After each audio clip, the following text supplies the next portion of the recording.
Hello mga kamarites, magandang gabi po sa inyong lahat.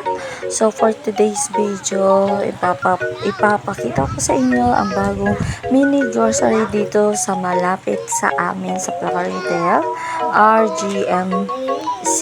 Kasama ko nga si Baby OC, galing kami nagpasyal-pasyal, lakad-lakad, ayan, ginabi na nga kami, and pupunta lang ako dito para bibili lang ako ng chichirya and gatas niya.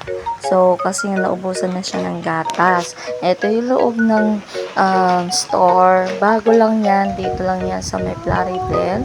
Marami din siyang mabibili. Pwede kang mag-grocery dyan. Pwede kang maghakot. So, mabibili mo nga lahat dyan. And syempre, mura lang din. Ka-price lang din ng grocery. Ayan. So, ang bibiling ko lang dito is gatas and mga biscuits at saka yung toothbrush. Napabili ako ng toothbrush ni OC nang wala sa oras.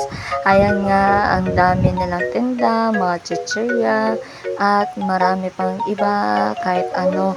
Late na nga pala ito video nito, actually nung last week pa.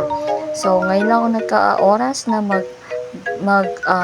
edit ng vlog dahil na busy, and alam niyo naman na may alaga, and eto may nakita kalaro si OC, nagipaglaro siya, Diyos mayo, marimma. Nakabili na nga ako ng mga biscuits and milk di OC. For the meantime is Alaska lang po muna ang binili ko kasi nga pinapadalhan siya ng daddy niya. So syempre kapag naubusan siya, ito pinapainin ko, di na maselan yung chan ni Baby OC. Ayan nga, magbabayaran na tayo. Oh my god, gagastusin ko lang dito naman ang aking Gcash sa puhunan. Pero okay lang yan, mababalik din naman. God will provide, sabi nga. At eto nga, pauwi na nga kami, pero ayaw pa umuwi ni Baby OC.